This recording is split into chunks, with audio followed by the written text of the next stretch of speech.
Shalom Aleichem. Today in Mishnah Yomi land, we are in chapter 11 of Nedarim, Mishnayot 10 and 11, our last full day of Nedarim, and then Bli Neder. We are beginning tomorrow Nazir. We have the final Mishnah tomorrow of Nedarim, and then Nazir.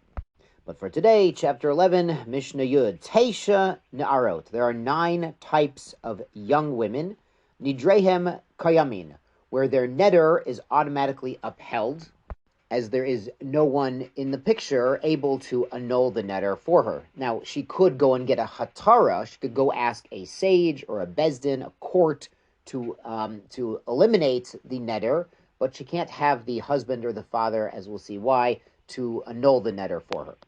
Now, the first one is bogeret, a girl who's a little bit older. Now, remember, there's a katana, that's under bat mitzvah, and then a na'ara, which is shortly after bat mitzvah, and then once she's a little bit older already, heck, she's already 13 practically, so then she's a bogeret, she's already grown up. V'hi yatoma, and she's also a yatoma. Yatoma is an orphan. Now here, orphan is used in a slightly different way. It's a concept we've seen in Yevamot of a yatoma. She's an orphan, b'haye ha'av, but her father is actually still alive. What happened is she got married when she was a nara, when she was still quite young, and then she got divorced or the husband passed away, and she's moving back in with her father. But since she was already out of the house in the context of a marriage, the father no longer has the same rights as he did when she was originally living with him in the house before marriage, as in to annul her neder. And the second case in Mishnah is related. Nara, she made a vow when she was quite young, when she was 12 and a half, uvagra, and now she's grown up, she's 13, v'hi yasoma. And again, she's a yatoma b'haye ha'av. She's moved back in with the father after a marriage, so the father cannot annul the neder, even though she made it when she was a naira. Or case 3, nara, she's still under 12 and a half, shelo vagra, she's not grown up yet, v'hi yatoma, but she's still yatoma b'haye ha'av. Her father's alive, but again, she had moved out and is moved back in, so his right to annul the neder is out.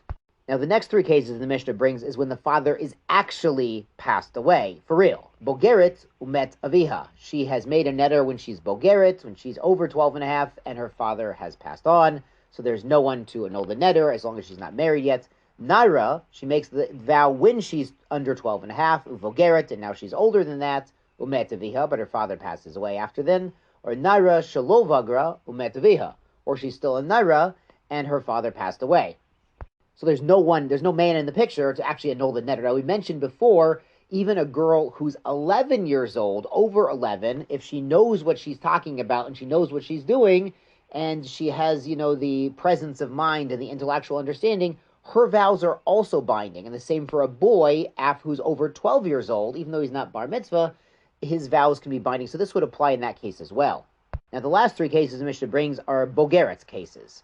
Naira shemet aviha, she was made a neder when she was quite young, and then her father passed away. Umi shemet aviha vagra, and after her father passed away, she became a bogeret. So again, there's no one to annul the neder.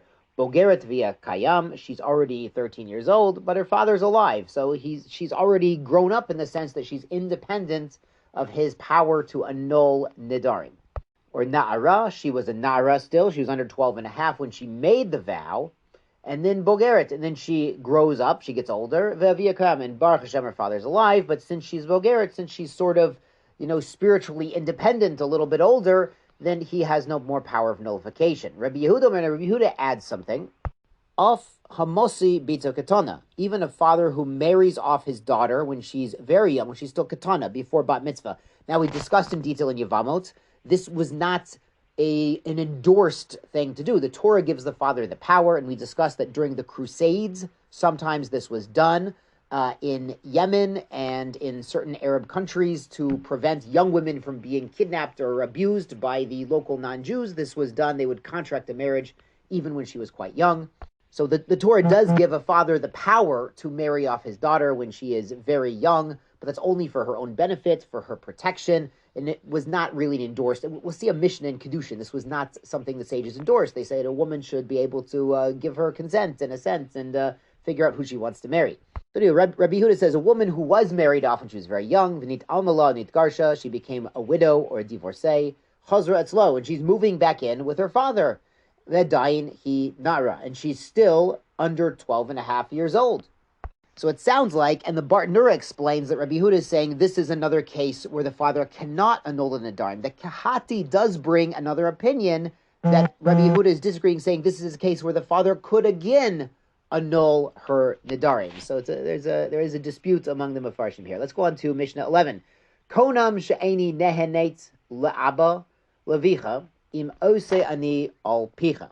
So this is a married woman is making a konam, a vow. She'eni nehenet le'aba levicha. She will have no hana, no benefit at all from her own father or from your father. And what's the condition? Im ose ani al picha. If I make anything for your mouth, if I earn anything or cook anything for you to feed you. Or another related case, she'eni nehenet lecha, I will have no benefits from you, im ose ani, if I do, al pi abba v'al pi avicha. If I make food or I do something for the benefit, for the feeding of your father or my father. Hare ze yofer, the husband can mefer these nedarim. Now these are not directly nedarim beino leveina. They don't directly impact the relationship between the husband and the wife, but since there's a condition, if she does something for the husband, then it affects her relationship with her father or father-in-law or vice versa. So basically the condition is a beino leveina, even if the effect of the neder is not, so this affects the relationship. It's sort of insulting and uncomfortable if she's saying, if I do anything for you, I'm never going to do anything for my father or vice versa. It's odd. So it's enough beino leveina that the husband can mefer neder. Yeshar kochachem, sei gesund.